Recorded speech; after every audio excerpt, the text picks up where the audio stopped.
All right, folks, we need to talk about something that's not getting nearly enough attention in American media right now, and it's absolutely critical to understanding where we are globally and how dramatically the United States' position in the world is deteriorating under Trump's leadership. While everyone was watching French President Emmanuel Macron get a hero's welcome at Sichuan University in China during his state visit with Xi Jinping, France was literally under attack. And I'm not being hyperbolic here. This is actual military aggression that's being ignored by American media and the American government. Unidentified drones were circling over nuclear submarines in France. Let me repeat that. Drones were operating over France's top nuclear submarine base, and the French military had to engage with these drones. We're not entirely sure if they successfully shot them down, but the fact that this happened at all is incredibly serious. These drones are possibly of Russian origin, continuing to test the limits of the NATO alliance that the United States is pretty much withdrawing from at this point. Think about what that means. Russian drones potentially conducting surveillance or worse over critical nuclear infrastructure of our NATO ally, and barely a peep from the United States. By the way, I am trying to do my best to gather all the information I can for you and share it with you. Please leave your likes and comments, and I would be grateful if you subscribed. Let's continue. And it gets worse. This follows an assassination attempt on Zelensky when he arrived to speak at the parliament in Ireland, where he received a standing ovation. Again, this is not getting attention anywhere in American media, but it appears there were multiple Russian drones directly in the path of where Zelensky's plane was landing at the airport in Ireland. Zelensky's plane arrived early, and if it hadn't, those drones could have struck directly and potentially killed the Ukrainian president. Not a single word from the United States about standing with Ukraine or our European allies while all of this is happening. There's barely any media coverage of these incidents at all. But here's what we do see the United States doing, and this is the ultimate betrayal of Europe in my view. First, the United States is actively removing sanctions from Russia right now. We're promoting Russian gas and oil companies like Lukoil. The United States is allowing Lukoil to operate wherever it wants, basically, through 2026. So not only is the U.S. not imposing secondary sanctions against Russia, we're actually removing existing sanctions. Let that sink in. While Russia is potentially attacking France with drones and trying to assassinate Zelensky, we're giving Russian oil companies free rein to operate globally. Also, we've learned that the United States has been lobbying several countries in the European Union, trying to provoke opposition leadership within the EU to block any plans to use frozen Russian assets to help Ukraine. Read that again. The U.S. is actively working against European efforts to support Ukraine using Russian money that was frozen because of Russia's invasion.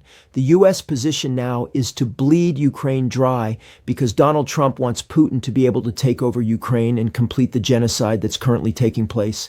Just look at this graph showing U.S. support for Ukraine. There's been no U.S. support at all this year. None. At least this quarter, the United States is withdrawing all support and trying to bleed Ukraine dry.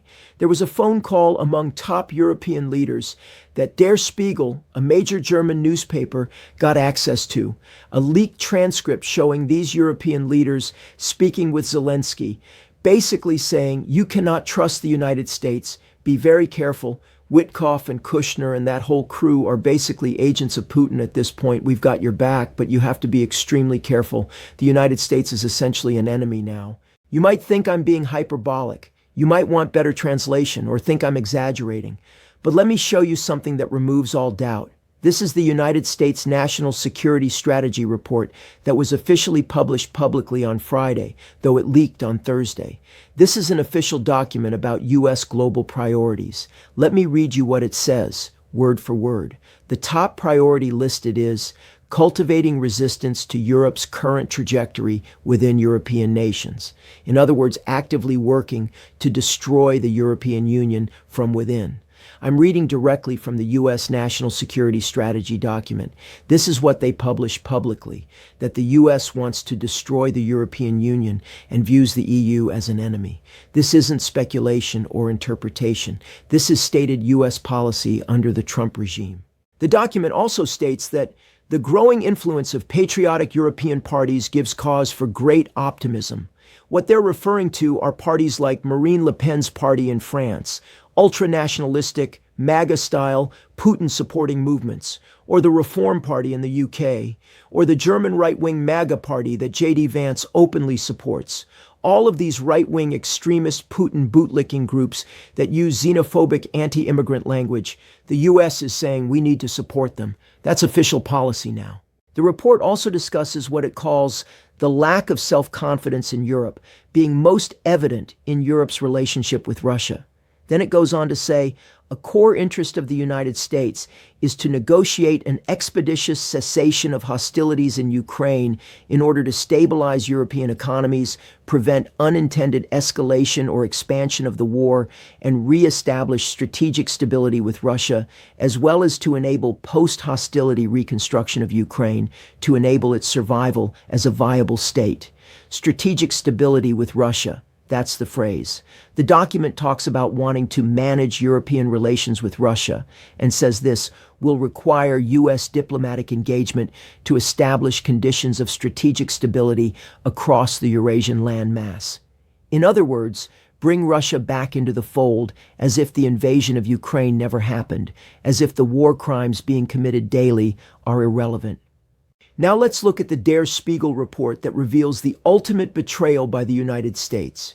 According to leaked notes from a high-level call between President Macron, German Chancellor Merz, Finnish President Alexander Stubb, NATO Secretary General Mark Rutte, and President Zelensky, Europe's leaders privately warned that the United States may be preparing to further pressure Ukraine into territorial concessions without offering security guarantees. Macron reportedly used the word betrayal, warning Zelensky that Washington might intervene on territorial issues while refusing to guarantee Ukraine's safety.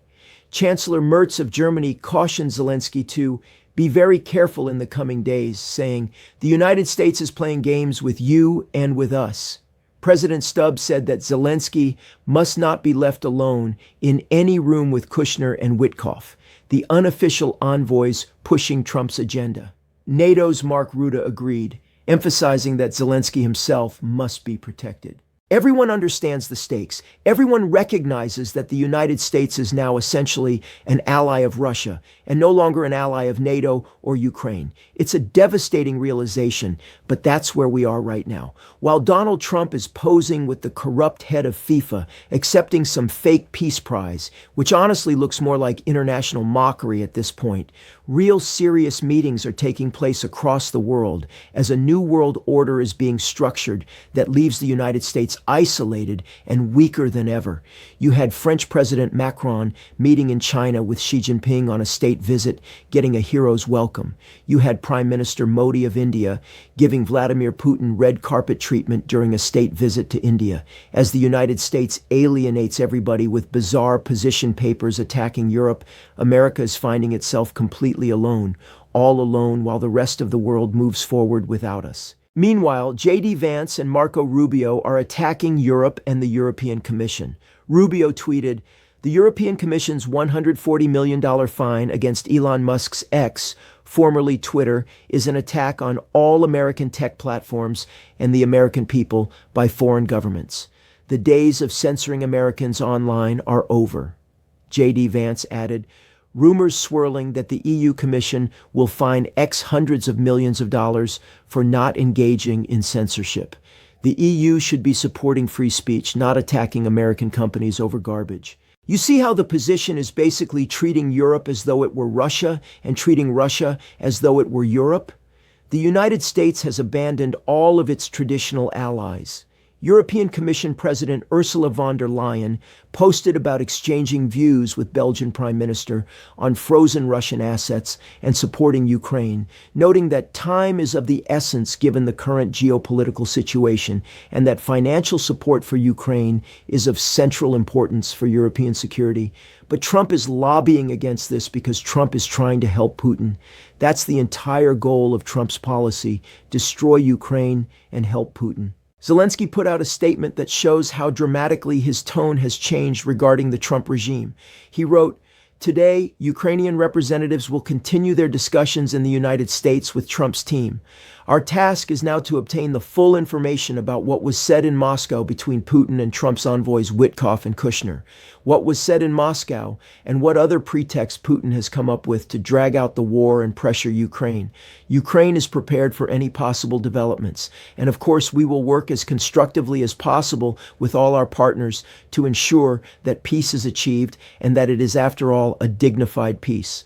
Only a dignified peace provides real security. Notice Zelensky's careful language. He's not trusting Trump's team. He's trying to find out what was promised to Putin behind closed doors. He's emphasizing dignified peace because he knows Trump and his envoys are trying to force Ukraine into humiliating territorial concessions without any security guarantees. European leaders are literally warning Zelensky not to be alone in a room with Kushner and Witkoff because they don't trust what pressure tactics might be employed. This is where we are.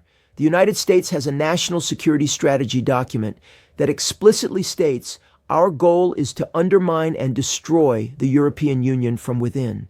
We're removing sanctions on Russia while Russia potentially conducts military operations against French nuclear facilities. We're lobbying European countries not to use frozen Russian assets to help Ukraine. We're supporting far-right, Putin-aligned political parties across Europe. We're treating our NATO allies with contempt while courting strategic stability with the authoritarian regime that invaded a sovereign nation. Think about the implications of this. For 75 years, the transatlantic alliance has been the cornerstone of Western security and prosperity. NATO kept the peace in Europe. American leadership, whatever its flaws, generally stood for democratic values and the rules-based international order. Now we have an administration that views the European Union as an enemy and Russia as a potential partner. We have American officials attacking European attempts to hold tech companies accountable while praising Russian aggression. European leaders are having to warn each other that the United States cannot be trusted, that American envoys are essentially working for Putin, that the Ukrainian president needs to be physically protected from being alone with Trump's representatives. These are our allies talking about us the way you talk about a hostile power, and they're not wrong to do so based on our actions and stated policy. The world is reorganizing without American leadership, and it's happening fast. China is deepening ties with France and Europe. Russia is being welcomed by India despite the war crimes in Ukraine. European nations are being forced to coordinate their own security without relying on the United States. The global order that emerged after World War II with America at its center is dissolving, and we're actively accelerating that dissolution through our own policy choices. Meanwhile, American media is barely covering any of this. There's more attention on whatever culture war controversy Trump tweets about than on the fundamental realignment of global power happening right now.